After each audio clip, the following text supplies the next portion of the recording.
Kalau dibicarakan terapi untuk COVID, sebenarnya tidak ada terapi yang pasti atau definitif. Artinya ini obat COVID gitu nggak ada. Apa yang kita lakukan selama ini adalah untuk mengatasi kerusakan atau gejala yang ditimbulkan oleh virus ini. Dan ini masih bersifat penelitian. Jadi belum ada terapi pasti sebenarnya kalau bicara tentang COVID ini. Ada banyak sih sekali macam terapi yang diberikan sesuai dengan gejala yang diderita atau tingkatan penyakit yang diderita oleh pasien COVID gitu.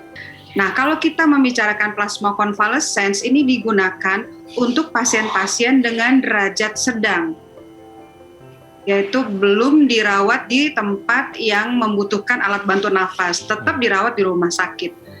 Itu seperti itu yang plasma convalescence-nya. Plasma convalescence ini adalah plasma itu bagian dari darah. Jadi kalau darah itu ada darah merah ya, sel darah, dan plasma yang bagian bening atau agak kuning sebenarnya. Kalau kita misalnya masnya berdarah kita nggak bisa lihat, tapi ketika dipisahkan sel darah merah itu ada namanya plasma. Plasma convalescence ini didapatkan dari orang yang sudah pernah terkena COVID dan dinyatakan sembuh. Artinya pada tubuh si mantan atau penyintas COVID ini memiliki antibodi yang akan terbentuk ketika seseorang terkena virus. Kapan antibodi terbentuk? Itu mulai dari minggu pertama akhir, ya, atau akhir minggu pertama atau awal minggu kedua, dan mencapai puncaknya sekitar 1-2 minggu setelah pasien itu dinyatakan sembuh. Nah, pada saat itu penyintas COVID ini dapat mendonorkan darahnya dan akan dibagi atau dipisahkan plasma yang dari penyintas COVID ini untuk diberikan kepada pasien COVID yang saat diberikan itu masih dalam posisi virusnya tuh masih banyak. Tujuannya seperti apa?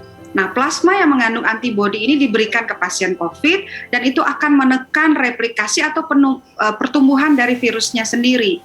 Itu yang kita harapkan, bukan memperbaiki kerusakan organ yang ditimbulkan. Jadi ini mungkin perlu dipahami kapan waktunya. Kalau kapan adalah pada saat kerusakannya itu belum berat, ya, karena hanya akan ditekan pertumbuhan virusnya. Ini yang harus dipahami oleh masyarakat, terutama adalah si pasien COVID itu sendiri. Kalau saya mengamati keberhasilan plasma convalescent ini tergantung oleh timing, kapan diberikan.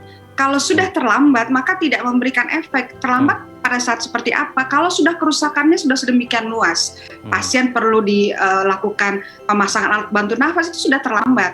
Karena tadi plasma convalescence bukan mengobati kerusakan organ, tetapi mencegah atau membatasi pergerakan virus sebelum dia merusak organ. Begitu, itu prinsip yang harus dipegang. Jadi ketika pemberian sudah terlambat, ya jadi tidak ada manfaatnya. Begitu. Karena memang beberapa, ini baru kemarin ya datang WA ke saya tanya gini, saya baru selesai udah 2 minggu sembuh dari COVID, terus mau jadi donor, ditolak dok katanya sama PMI karena antibodi saya terlalu rendah.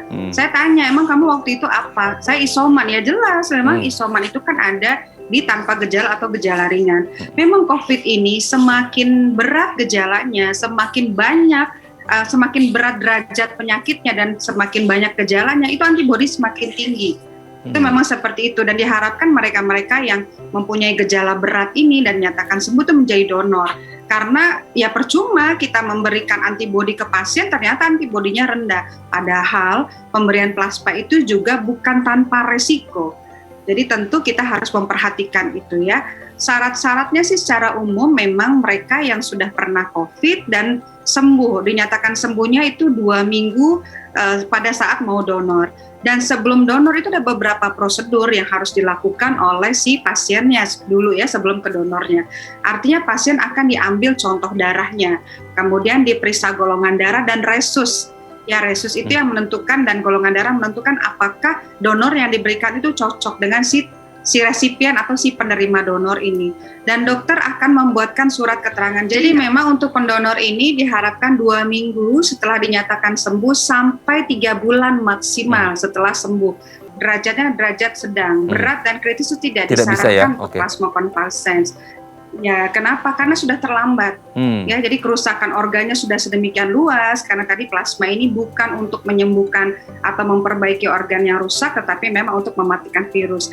Dan seringkali memang pada saat kritis itu virusnya sudah melemah, tetapi kerusakan yang ditimbulkan itu sudah sedemikian luas. Itu makanya beberapa kasus itu kemarin datang sudah dengan PCR negatif, datang ke kami masih sesak nafas dengan parunya sangat berat. Jadi kerusakan yang ditimbulkan sudah berat dan si virusnya malah sudah lemah atau bahkan sudah pergi kan, sudah negatif. Pasien apa yang dipikirkan untuk tidak menerima plasma? Yang utama adalah pasien dengan penyakit jantung. Kemudian kontraindikasi yang kedua adalah pasien dengan ibu hamil.